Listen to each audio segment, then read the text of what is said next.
All right, let me go into open up some questions. So, since you, all right, go ahead. No, just a couple of comments. Yes.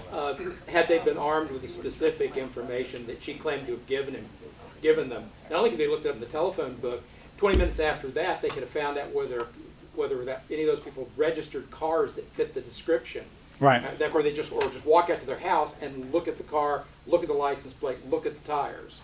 Well, I asked them about that, and I again, I had to be polite. You know, I have to emphasize, you know, these are police officers. I respect police officers. I'm not going to say anybody's stupid or liar. I mean, I was trying to sort of say, look, you know, with all due respect, sir, not to impugn your 35 years on the force. Why do you think it is that you didn't solve the case? You know, why didn't you follow up? I mean, if you knew all this information, you knew he'd done time in Florida, can you not check with the BOP, the Bureau of Prisons? Do they not have records? And it's like, well, we maybe could have done that. And, well, you could have saved someone's life if you had. Yeah. One thing that I found interesting was her relationship with the police.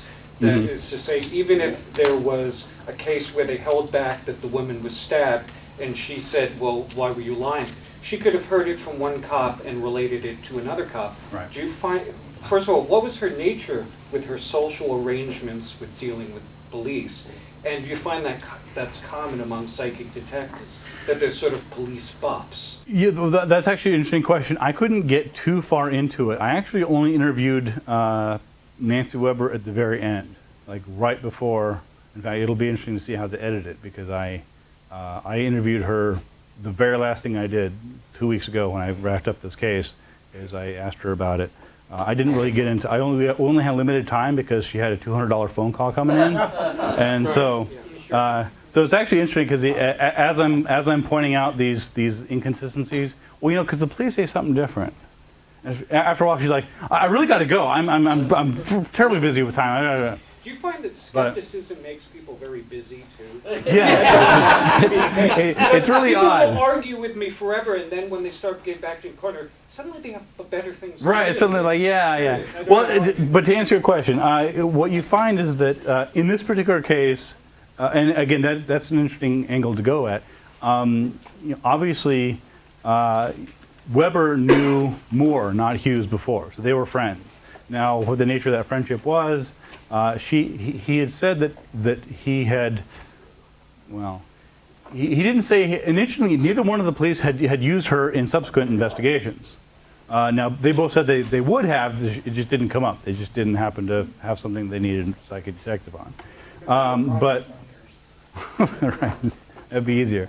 But, She's their ace in the hole. yeah, but it's certainly a valid question. I mean, you know, if both police really do believe she gave amazing information, I'd use her all the time. I mean, shit, save me some time. Bring the psychic in here. Let's can these cases out. Necessarily be murder. It could be counter. Yeah, absolutely. Oh yeah, I mean, and you know, I mean, you know, that's always one of the problems with psychic detectives is, you know, where's Osama bin Laden? I mean, if you can do what you claim, then there's all sorts of people we're missing. You know. You've met a variety of people who have a need to believe in psychic detectives, and you experience that when you tell them the facts and disprove it, that doesn't change their beliefs, and you haven't met their needs. Right. Do you ever have any ideas about what is that need? Well, there's a couple needs. Again, you have to understand the goal on. You have to understand the mentality of the psychic. And Nancy Weber believes she's helping people. I'm sure she does.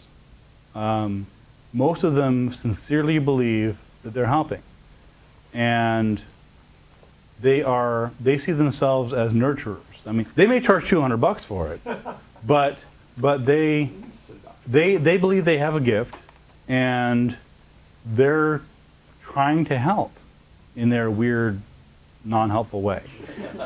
So you know, you have to understand that when I or someone else challenges the efficacy of their abilities, they see that as challenging them. That's their identity, and they don't like that. And it's not so much, I mean, if someone is a poor lawyer and they lose all their cases, you can point to and say, well, you're not doing your job here.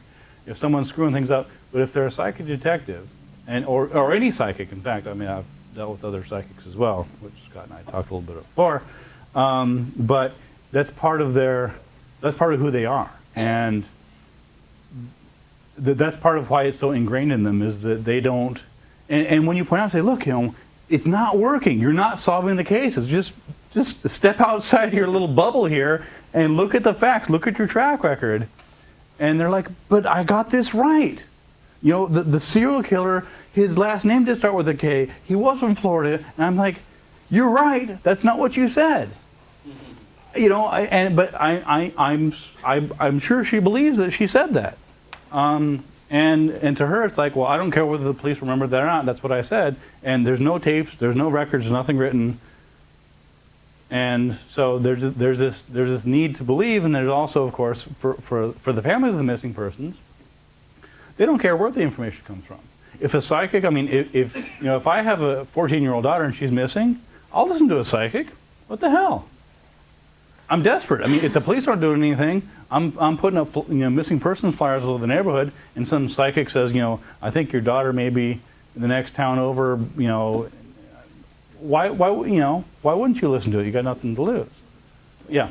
In like relation to that, why people want it, there's a great quote on Futurama where he's seen a psychic and she calls her out on being a fraud, and she says, "Well, do you want false hope or not?" And he says, "Well, only if there's no real hope available." That's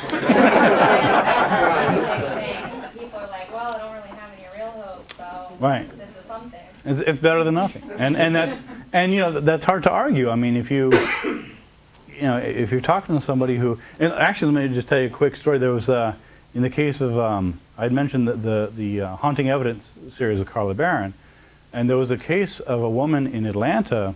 I've forgotten the name of it. Tara Walker, I think. And I had written a piece about it in SI, and Tara Walker's brother emailed me, and he said, I thank you for writing that piece about Carla Barron and the psychic. He said, frankly, it's bullshit. He said, look, he says, the woman didn't help solve the case. The TV crew burst into our house and was doing this all sort of thing, getting us on camera and this and that. And he said, people come up to me and say, "Oh, isn't it great that Carla Barron was doing the psychic stuff?" And he said, my mom dealt with her. She said, "She's a Fruit Loop." That's a quote, Fruit Loop. She's a woman's a Fruit Loop. And you don't see that end of things. When you see these TV shows, you don't see the families who have endured having some damn production company in their house for a week, ask them questions, ask them to relive their daughter's disappearance. And it's not because they want to, it's because they're hoping that somehow the publicity will bring somebody to say, "Oh my God, I know something about that." So it's not that they necessarily believe the psychics are going to help. It's that they're desperate and they're like, so that was an interesting insight into, the TV show doesn't interview the family who says, "This is a crack of shit, get your cameras out of my face." They interview the people who are saying, "Oh yeah, this is wonderful."